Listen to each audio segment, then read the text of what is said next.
So I was going to start by taking you back to when you won a scholarship to the Peabody Conservatory of Music. Yes. You were a child, in fact, and studied classical.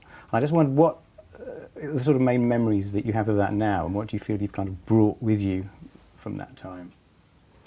Well, I remember auditioning for it, and my mother had gotten me to learn many musical theater scores. So I played what I knew, the whole score of Oklahoma. And I guess, what was I, 5 years old when I auditioned. And it was nerve-wracking, just because you have a table of people with pens and pencils ready, writing all the time while you're playing.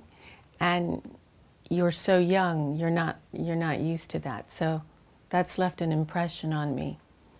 When people come and audition now for the musical, I think about, oh my goodness, I don't want to be one of those people that's sitting there looking down, writing about them.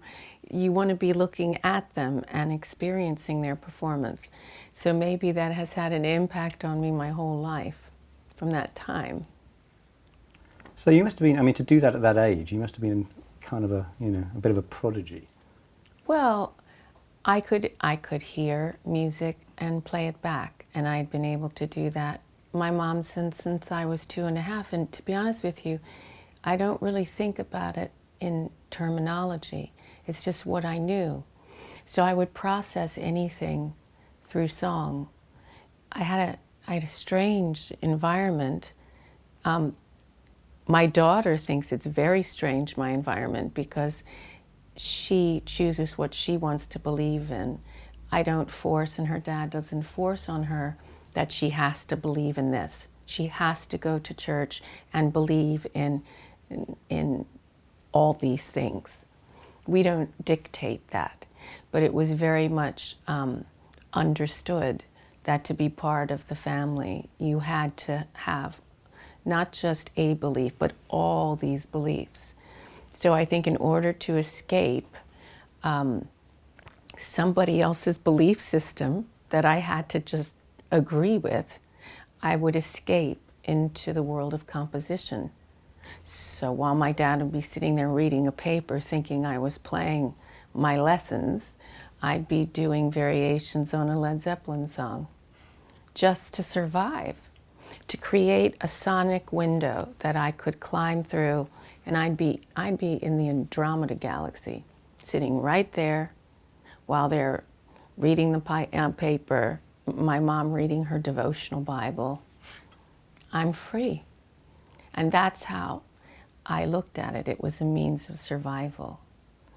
And I guess when I went to the Peabody, they thought that you have this ear gift.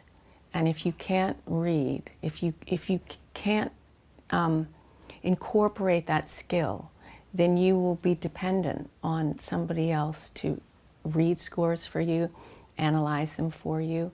You really need that skill. So they began teaching me that. So did you find that difficult, learning to read and scales and everything? Well, why I found it difficult was because, can you imagine you are able to listen to music and play really exciting music, music you love, and then all of a sudden they're teaching you hot cross buns, because in order to read, they take you back to the most simplistic. The problem with that is, wouldn't it be great if they had taken me back to something, at least, I don't know, a folk song, something that sparked the imagination. But instead, you're sitting there learning hot cross buns, rolling your eyes, thinking, maybe I don't want to read. So there was no inspiration.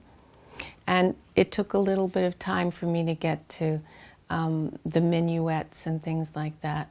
There were early pieces by Bach and Mozart that once I began those, it was much more exciting. And they would put quarters on my hands to keep my my positioning. And if they fell off, I'd get a little tap. But that was all part of it in the late 60s, early 70s. Pretty serious. Yeah, it was pretty serious. But you've got to get, with the sort of printed music, you've got to get it sort of off the page into your mind, haven't you? It's when it can start to sort of live, because otherwise it's dead on the page. Well, isn't it? There are people that can read. There are people that can look at music and read it, and that is a skill and a gift, possibly a mixture, I think. And then there are people that can read it, and then they take it into their being, their soul, and then they interpret it. I guess what I began to learn to do at the Peabody was analyze the piece, look at its structure, understand it from a compositional place, and that was what began building the blocks of my composing skills.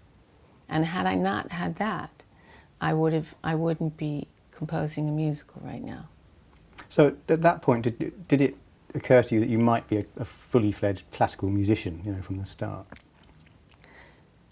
Well, they let me know in no uncertain terms there that female composers in classical music historically have had a very difficult time, that it's more of a boys' club, and unlike, say, the written novel, where women from the 19th century, many, were able to break through this all-male,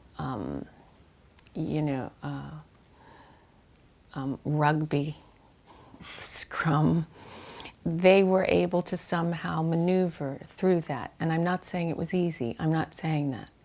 But I am saying that classical composers, female composers, have really had a difficult time. And anybody will tell you that.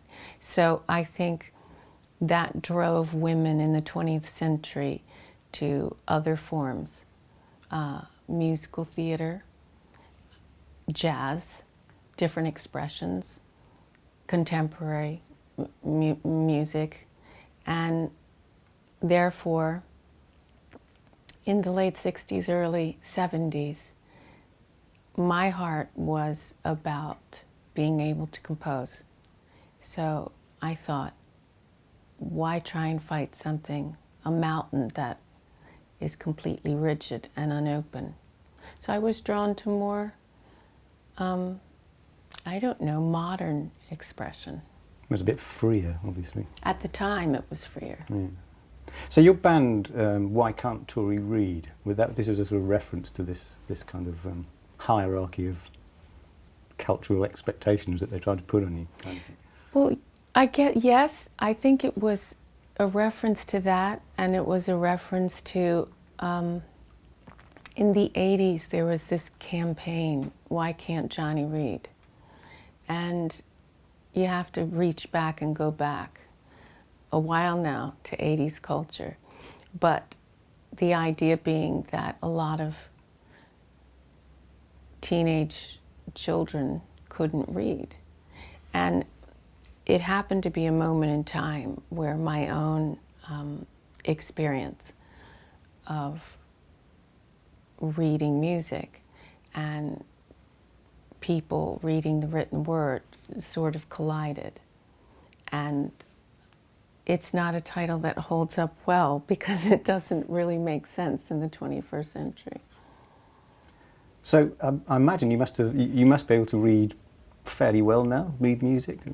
I read fairly well, yes. Do you work at it quite regularly? Or? Well, I mean, I have to be able to pick up and read what I've written so that when the transcribers are transcribing the music, say for the musical or anything else, I have to be able to pick up a score and know what I'm doing. Yes. So what was it that sort of made you make this return to classical music with the Night of Hunters? Well, I was asked to do it. I was asked. It wasn't as if I woke up one day and said, I'm ready for this. It didn't really occur to me.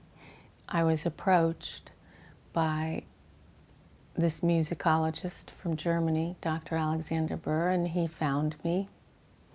And he said, how would you like to do variations on classical themes and create a modern song cycle. And I just looked at him backstage and said, could you say that again really slowly? Because I'm trying to process what this is. This is very, very challenging. And if you get it wrong, it could be incredibly damaging. And he said, no, but I think you're ready. And I said, well, yeah, but if we analyze this, if you really think this through, people from my world that take on these projects can make a huge mistake because they don't realize the discipline and the work that's involved. Just because you're successful in one area of music doesn't mean that you can just in your sleep come up with it. You have a routine in your own genre, you know how to do it. It becomes something that's part of your DNA. Maybe it's similar to, I know if we compare it to being a chef for a minute, but if you're used to doing Asian food, and that's what you do, and that's all you do, and then all of a sudden they throw you in the South and expect you to do Southern cooking with those ingredients. And it's a very different kind of, it's a different world. So I had to begin again in many ways. So this guy just came up to you out of the blue? He was able to track me down through people. I mean, he called somebody who I had worked with a long time ago and who was in the music industry. And it was arranged that he would come to a show and talk to me. So we met.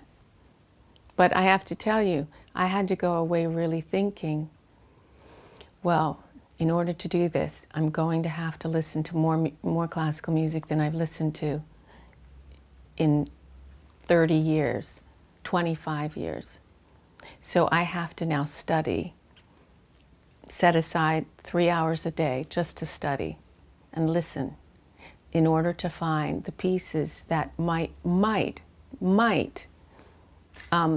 be able to get on a short list and become a variation that then might work within a narrative form. So you're thinking, okay, the narrative, what would be the narrative?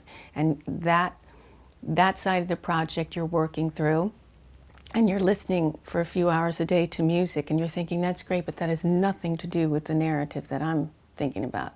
Is there any place for it? Well, maybe, it depends.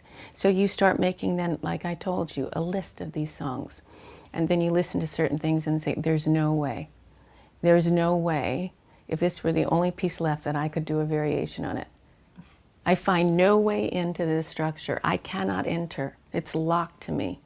And I'll sit and listen, you know, upside down on the couch in Florida, and there's no way in. Do you see?